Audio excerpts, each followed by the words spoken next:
Heart touching story in Hindi. एक पिता की इमोशनल कहानी। यह स्टोरी शुरू होती है जब मैं घर से गुस्से में बड़बड़ाते हुए निकल आया था और बस स्टैंड की तरफ आगे बढ़ने लगा। मैं मन ही मन बड़बड़ा रहा था, पता नहीं कितने पैसे छुपा के रखे हैं, लेकिन मेरे लिए एक बाइक नहीं ले सकते। अब मैं यहाँ से चला जाऊंगा और तब तक वापस नहीं आऊंगा जब तक मैं खुद के पैसों से बाइक नहीं खरीद लेता। इतना सोच ही रहा था तभी मेरे पैर में मुझे कुछ चुभने का एहसास हुआ। नीचे देखा तो समझ आया कि जल्दबाजी में पापा के जूते पहन आया हूँ। उन जूतों में कील उभरी हुई थी जो मेरे पैर में बार बार घाव किए जा रही थी, लेकिन उस समय गुस्सा अधिक था तो मैं बड़बड़ाते हुए आगे बढ़ गया। एकाएक मुझे याद आया कि मैं पापा का पर्स भी साथ ले आया हूँ। मेरे खुराफाती दिमाग में एक ख्याल आया, क्यों ना आज पापा का पर्स चेक किया जाए, जिसे आज तक उन्होंने किसी को हाथ तक नहीं लगाने दिया था। पता नहीं कौन सा खजाना छुपा है इस पर्स में जो किसी को हाथ नहीं लगाने देते थे। जब मैंने पापा का वह पुराना पर्स खोलकर देखा तो उसमें पैसे तो नहीं मिले, लेकिन पैसों की जगह पर एक डायरी रखी हुई थी। तब मैंने सोचा, ओह, तो यहाँ खजाना छुपा रखा है। मैं समझ रहा था कि यहाँ पापा ने लिखा होगा कि किससे कितने पैसे लेने हैं और किसको कितने पैसे दिए हैं, लेकिन मैं गलत था। जब मैंने उस छोटी सी डायरी का पहला पेज खोलकर देखा तो वहाँ पर जो लिखा था वह थोड़ा सीरियस कर देने वाला था। डायरी में जो लिखा था उसे पढ़ने के बाद मेरे चेहरे पर जो एक्सप्रेशन थे वह गायब हो चुके थे, क्योंकि डायरी में वैसा कुछ नहीं था जैसा मैं सोच रहा था। वहाँ पर उन पैसों का हिसाब लिखा हुआ था जो अलग अलग कामों के लिए अलग अलग लोगों से उधार लिए गए थे। उस लिस्ट में कंप्यूटर के नाम पर भी पैसे लिए गए थे। कुछ यूँ लिखा था, 50,000 बेटे के कंप्यूटर के लिए। यह वही कंप्यूटर था जिसे मैं आज तक यूज़ कर रहा हूँ, लेकिन मुझे यह पता नहीं था उस कंप्यूटर को खरीदने के लिए पैसे कहाँ से आए थे। लेकिन आज पता चल रहा था।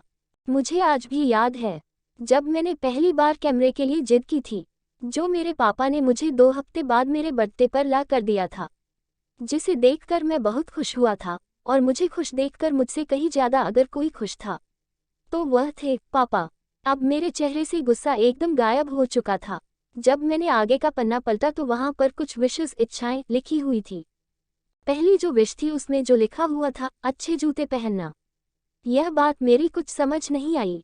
तभी मेरा पाँव अचानक सड़क पर भरे हुए पानी पर जा पड़ा और तभी मेरे पाँव में कुछ गीलीपन होने का एहसास हुआ। जब मैंने जूता उतार कर देखा तो उसका तला टूटा हुआ था। यह देखकर मुझे डायरी में लिखी बात याद आ गई। तभी मुझे माँ पापा की कही बातें भी याद आ रही थी कि कैसे माँ जब कहा करती थी पापा से, अब तो जूते पुराने हो गए, नए ले लीजिए, तो पापा अक्सर यह कहकर टाल दिया करते थे, जूते अभी और चलेंगे, अभी कुछ दिन पहले तो लिए थे। मुझे आज समझ आ रहा था कि कितने दिन और चलेंगे। साथ ही साथ यह भी समझ आ रहा था कि पापा पर्स को क्यों छुपा कर रखते थे। तभी उस डायरी को पढ़ते हुए बस स्टैंड पर पड़ी बेंच पर आकर बैठ गया। अब उस डायरी का आखिरी पन्ना बचा हुआ था। उस पन्ने को जब मैंने पलट कर देखा तो वहाँ कल की डेट लिखी हुई थी। तारीख के नीचे लिखा हुआ था 50,000 रुपये बाइक के लिए। बस इतना पड़ा और दिमाग सन रह गया। अब मेरे मन में कोई शिकवा गिला नहीं बचा था, बस मेरी आंखों से आंसू चले जा रहे थे। मुझे आज तक नहीं पता तब मैं क्यों रोए जा रहा था। अब मैं जल्दी से घर की तरफ भागा, लेकिन जूतों की वह कील पाँव में अब तक घाव बनाने में कामयाब हो चुकी थी। मैंने जूतों को रास्ते में ही निकाल कर फेंक दिया और भागते लड़खड़ाते हुए घर जा पहुंचा, लेकिन पापा घर पर नहीं थे।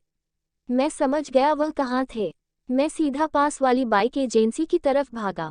पता नहीं आज कहाँ से इतनी ताकत आ गई थी कि मैं भागते हुए थक नहीं रहा था, और वह भी बिना जूतों के नंगे पैर। जैसे तैसे मैं बाइक एजेंसी पर पहुंचा। पापा वही थे। मैंने पापा को दौड़कर गले लगा लिया और मेरी आंखों से आंसू रुकने का नाम ही नहीं ले रहे थे।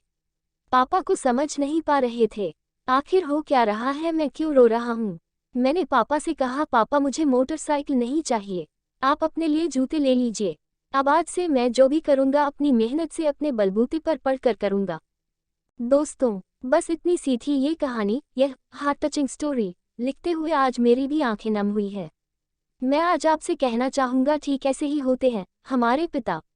हम अक्सर देखते हैं कि हम अपनी माँ से हर बात शेयर करते हैं और माँ भी इसके बदले में हमें बहुत प्यार देती है। लेकिन एक शख्स ऐसा भी होता है जो हमें छुपकर प्यार करता है। वह होते हैं हमारे पिता। यह परिवार में एकमात्र ऐसा व्यक्ति होता है जो अपने बच्चों से उन्हें बिना जताए छिपकर प्यार करता है, खुद की इच्छाओं को मारकर बच्चों के लिए सपने देखता है। और उनकी खुशी में ही खुश हो जाता है। मुझे नहीं पता कि आप अपने पेरेंट्स की इज्जत करते हो या नहीं, लेकिन अगर आपके पास पेरेंट्स हैं तो आप बहुत खुश नसीब हो, क्योंकि इस दुनिया में बहुत से लोगों को तो पेरेंट्स का प्यार भी नसीब नहीं होता। अंत में मैं यही कहना चाहूँगा कि माँ बाप की भावनाओं का सम्मान करें।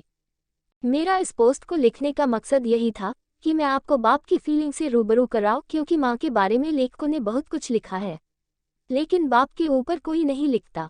इस कहानी को लिखने के लिए मुझे अच्छी खासी मेहनत करनी पड़ी है।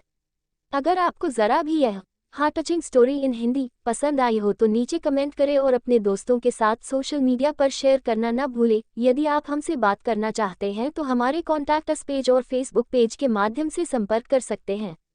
धन्यवाद। अगर इस वीडियो से आप लोगों को थोड़ा सा भी कुछ सीखने को मिला तो प्लीज़ चैनल को सब्सक्राइब करके बेल आइकन को ऑल पे सेलेक्ट कर दीजिए, ताकि मैं आप लोगों को आगे भी ऐसे नए नए वीडियो दे पाऊँ।